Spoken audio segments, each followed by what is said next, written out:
개신교로 신앙 고백하심으로 새벽 기도회를 시작하도록 하겠습니다. 나는 전능하신 아버지 하나님 전지의 창조주를 믿습니다. 나는 그의 유일하신 아들 우리 주 예수 그리스도를 믿습니다.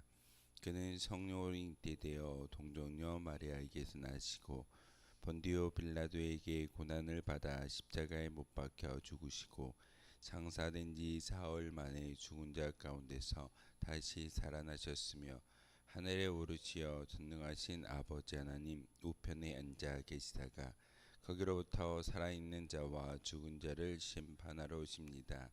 나는 성령을 믿으며 거룩한 공교회와 성도의 교제와 죄를 용서받는 것과 몸의 부활과 영생을 믿습니다. 아멘.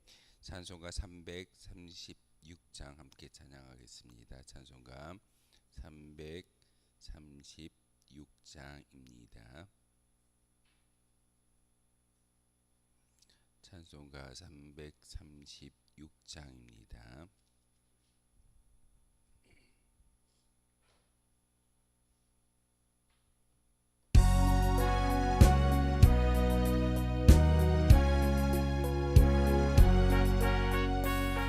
환난과 핍박 중에도 성도는 신앙 지켰네. 이 신앙 생각할 때에 기쁨이 충만하도다. 성도의 신앙 따라서 죽도록 충성하겠네. 복중에 매인 성도나 양심은 자유 얻었네. 우리도 고난 받으면 죽어도 영광 되도다. 성도의 신앙 따라서 죽도록 충성하겠네. 성도의 신앙 본받아 원수도 사랑하겠네. 인자한 언어 행실로 이 신앙 전파하리라. 성도의 신앙 따라서 죽도록 충성하겠네. 아멘.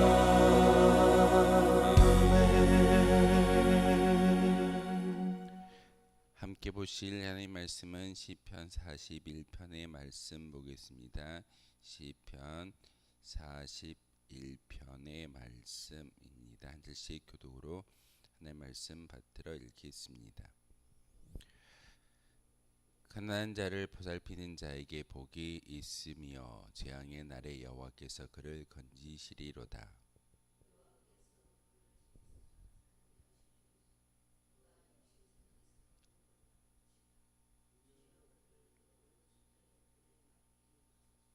여호와께서 그를 병상에서 붙드시고 그가 누워 있을 때마다 그의 병을 고쳐 주시나이다.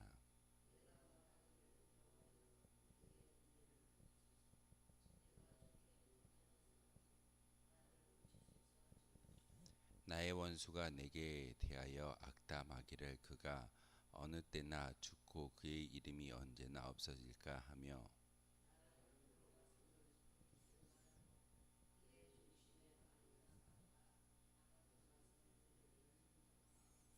나를 미워하는 자가 다 하나같이 내게 대하여 수군거리고 나를 해하려고 꾀하며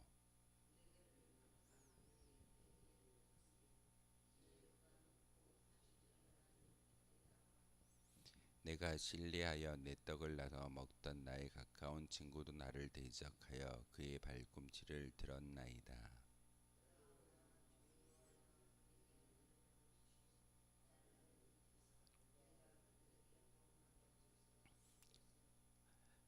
내 원수가 나를 이기지 못하오니 주께서 나를 기뻐하시는 줄을 내가 알았나이다.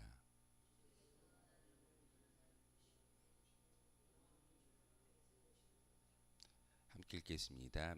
이스라엘의 하나님 여호와를 영원부터 영원까지 송축할지로다. 아멘 아멘.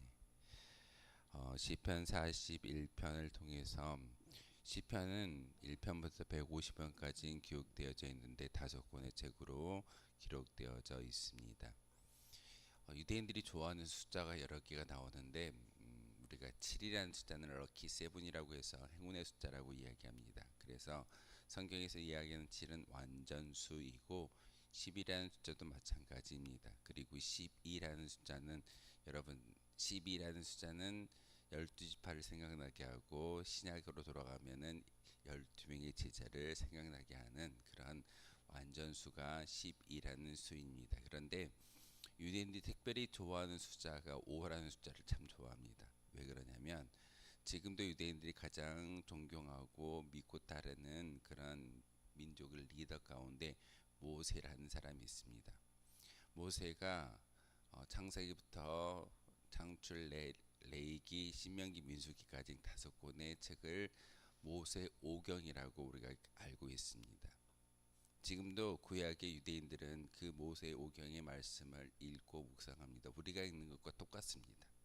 모세 오경을 하나님이 주신 말씀으로 생각하고 있기 때문에 그들은 그 모세 오경이 얼마나 중요한지 그리고 그 모세 오경은 하나님의 직접적인 말씀이다라고 믿고 따르는 그런 어떤 민족이 유대인들입니다.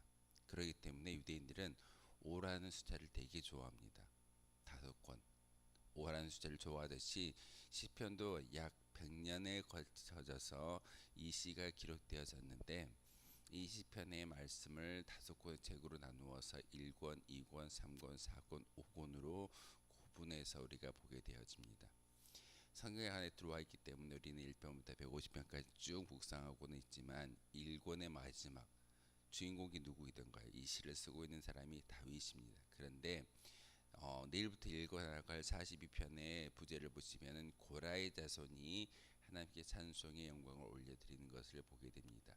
제2권이 시작되어졌고 그리고 어떤 주제가 바뀌어졌음을 이야기합니다. 제가 내일 이제 그 5권에 대한 책의 어떤 의미를 다시 한번 설명을 드릴 건데 오늘은 마지막 1권의 그 시편이었던 41편을 통해서 하나님이 우리에게 주시는 뜻이 무엇인지 다윗이 그리고 믿음의 후배들 백성들에게 어떤 것을 요구하고 어떤 것을 전하고 있는지를 다시 한번 깨닫기를 소망합니다. 시편 41편은 다윗이 하나님의 인간을 긍휼히 여기셨듯이 인간도 서로를 돌보아야 할 서로 돌보는 사람들을 결코 잊어버리거나 또한 하나님이 기억에서 지우는 것이 아니라 그를 돌보시며 함께 하신다라는 것을 믿음의 백성들에게 전하고 있습니다. 오늘 1절에 보면 가난한 자를 보살피는 자에게 복이 있으며 재앙의 날에 여호와께서 그를 건지신다라고 말하고 있습니다. 여기서 가난한 자는 어려움을 당하고 고난과 환난 가운데 있는 그런 사람들을 돌보는 보살피는 자에게 복이 있다라고 말씀을 전하고 있습니다. 하나님을 믿기 때문에 우리가 이렇게 서로 돌보아야 하는 것이 아니라 이렇게 돌보는 모습을 통해서 하나님의 복이 우리 가운데 임하여질 수 있다는 사실을 다시 한번 다윗은 우리에게 말하고 있습니다. 어려움을 당하고 고난 가운데 시련 가운데 있는 그런 성도를 돌보는 것은 믿음의 사람이라고 한다면 의인이라고 한다면 반드시 해야 할 그런 모습입니다. 그러면서 다윗은 여호와께서 그를 지키사 살게 하시리니 그가 이 세상에서 복을 받을 것이라. 주여 그를 그 원수들의 뜻에 맡기지 말아달라라고 여러분이 읽었던 이제의 말씀을 통해서 다윗이 고백하는 것을 우리가 볼 수가 있습니다. 하나님 그를 복 주십시오. 가난한 자와 긍휼을 덧입어야 할 어떤 이웃에게 선을 행하는 그 모든 것들이 합당합니다. 그를 돌보시고 지켜주셔야 합니다라고 다윗이 기도하는 것을 볼 수가 있습니다.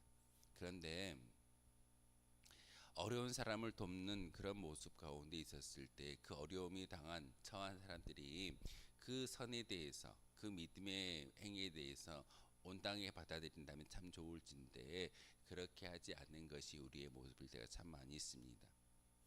3절부터 9절까지의 말씀을 통해서 어찌 보면 억울한 일을 당하는 그런 어떤 모습을 이야기하고 있습니다. 다윗이 그렇게 선을 행하고 구제하고 이웃을 향하여 하나님의 은혜와의 복을 함께 나누고 있는데 오히려 가장 믿었던 9절에 보시면은 내가 신뢰하며 내 떡을 나눠 먹던 나의 가까운 친구도 나를 대적한다라고 말하고 있습니다. 나에게 정말 가까이 있는 어떤 지체 그리고 나와 떡을 나누었던 가장 가까운 그 형제들이 나를 대적한다라는 그 말은 어찌 보면 멀리 있는 사람이 아니라 나와 가까이 있는 사람이 나를 힘들게 한다라고 말하는 그런 다윗의 고백입니다. 어려움을 주는 사람들이 누구이던가요? 생판 모르는 사람들은 절대 어려움을 주지 않습니다. 전혀 저와 관계가 없기 때문에 우리와 관계가 없기 때문에 그 사람들은 우리를 해하거나 힘들게 하지 않습니다. 그런데 정말 가깝다라고 오늘 다윗이 고백하고 있는 것처럼 떡을 나눠 먹을 정도로 신뢰하며 서로 어떤 신뢰를 주고받는 그런 관계일수록 더 아픔이 커지고 심지어는 그가 나를 대적하는 모습으로 다가올 때는 모든 것들이 무너져 내리는 그런 경험을 하게 되는 것이 우리의 모습입니다. 그런 사람들이 어떻게 하냐? 나를 찾아와서 거짓을 이야기하고 나를 해하려고 하고 심지어는 밖에 나가서 그 거짓된 이야기를 공포하고 다니고 많은 것들을 어려움을 주는 것이 바로 그의 대적자의 모습이다라고 오늘 성경 다윗은 성경을 통해서 우리에게 말씀을 전하고 있습니다. 우리가 살아가는 삶과 참 많이 닮아 있습니다. 여러분을 힘들게 하는 이유가 무엇입니까? 여러분을 어렵게 만들고 환난과 시련과 고난을 주는 많은 그런 인간적 관계가 어디에서 시작됩니까? 바로 이 모습이 다윗이 고백하는 이 내용이 우리의 모습일 때가 참 많이 있습니다. 그러기에 하나님 나에게 우리에게 은혜를 베풀어 주시는 것이 가장 합당한 일일 줄 믿습니다. 하나님의 은혜가 우리 가운데 가득히 채워진다면 그렇게 나를 비방하고 거짓을 이야기하고 심지어는 많은 사람들의 관계를 깨뜨리고 있는 그런 사람들조차도 하나님의 은혜로 품어 안을 수 있고 함께 기도할 수 있다는 그런 다윗의 고백이 오늘 41편의 이야기입니다. 그러면서 10절의 말씀을 통해서 주 여호와여 내게 은혜를 베푸시고 나를 일으키사 내가 그들에게 보응하게 하소서라고 말하고 있습니다. 여기서 보응은 어떤 이야기일까요? 합당한 응당한 대가를 주는 것이 보응이라는 단어입니다. 하지만 하나님께서 우리에게 은혜를 주셨을 때 그들에게 악을 악으로 갚는 것이 아니라 악을 선으로 갚을 수 있는 은혜가 하나님을 통해서 주어진다라는 사실입니다. 여러분을 힘들게 하고 여러분의 신뢰를 깨뜨리는 그런 지체들이 있다면 그들을 향하여 무한한 하나님의 은혜를 나누어 줄 수 있어야 됩니다. 내 은혜가 아닙니다. 하나님의 은혜가 나를 통해서 가득히 채워졌고 그 은혜를 많은 사람들에게 특별히 나를 힘들게 하는 그런 성도들에게 나눠줄 수 있을 때 하나님은 우리가 인간과 인간의 관계에서 다시금 회복되어져야 할 것이 무엇인지를 분명하게 다윗을 통해서 우리에게 가르쳐 주고 있습니다.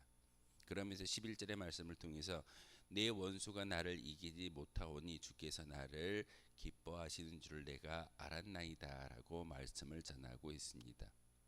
원수가 왜 나를 이기지 못하게 되어질까요? 원수는 나의 생명을 해하거나 우리의 모든 공동체를 깨뜨리지 못합니다. 왜 그런 결과가 우리 가운데 임할 수 있느냐면 바로 하나님의 은혜가 가득히 채워져 있기 때문에, 그리고 하나님의 공동체이기에 많은 사람들이, 많은 원수들이 우리를 대적한다 할지라도 이 공동체 우리를 깨뜨리지 못한다라는 것이 오늘 다윗의 고백입니다. 그러기에 우리가 기도할 때 다른 게 아닙니다. 하나님 은혜를 주십시오. 내게 은혜가, 하나님의 은혜가 가득히 채워진다면 혹시 떡을 나누어 먹던 그런 절친이었고 가까운 신뢰를 쌓았던 그런 지체가 나를 힘들게 할지라도 그를 품어 안을 수 있는 것은 바로 나의 은혜가 아니라 하나님의 은혜입니다라고 고백하는 것이 다윗의 이야기입니다. 오늘 3절에서 9절의 말씀을 통해서 이 말씀을 읽을 때마다 맞습니다. 나를 힘들게 하는 것이, 나를 어렵게 하는 것이, 우리 공동체를 어렵고 시험에 들게 만드는 것이 이와 같은 악한 대적자 사단의 간괴인 것을 오늘 다윗을 통해서 깨닫게 하셨습니다. 하지만 그 또한 품어 안아야 되는 것은 나의 은혜가 아니라 하나님의 은혜임을 오늘 성경을 통해서 우리에게 분명하게 가르쳐주고 계십니다. 그러기에 오늘 주께서 나를 온전한 종에 붙드시고 영원한 주 앞에서 세우신다라고 말씀을 전하고 있습니다. 그러기에 우리는 기도해야 되는 겁니다. 그러기에 우리는 가짜가 아니라 진짜 성도가 되어져서 천국을 맛보아 알 수 있어야 됩니다. 교회라는 이 공동체는 우리의 어떤 의도를 실현시키고 행하기 위해서 나오는 곳이 아니라 철저히 말씀을 통해서 믿음과 하나님의 은혜로 말미암아 천국을 소망하는 거룩한 자리인 것이지, 이곳에서 나의 어떤 믿음의 행위를 보여주었기에 내가 어떤 열매를 거두어 내겠다, 그리고 나의 의도를 실현하는 곳이 교회가 아님을 성경은 분명하게 말하고 있습니다. 우리가 시편 1편부터 150편까지 읽어 나갈 때 다윗이나 많은 믿음의 수장들이 찬송하는 찬송의 내용이 무엇이던가요? 하나님, 내 목적, 내 의도를 이루어 주십시오라고 기도하지 않습니다. 하나님의 뜻을 간구합니다. 하나님의 뜻을 알게 하여 주십시오.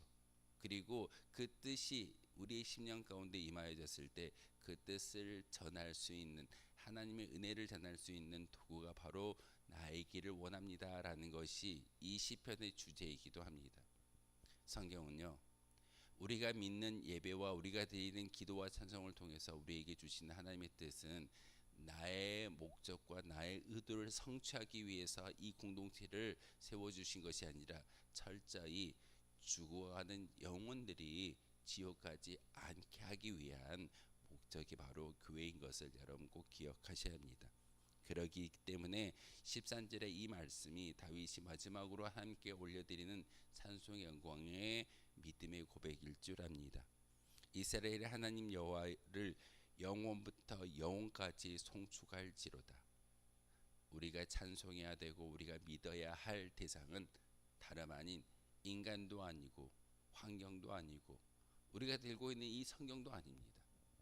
여러분이 보고 있는 성경책의 말씀도 아닙니다.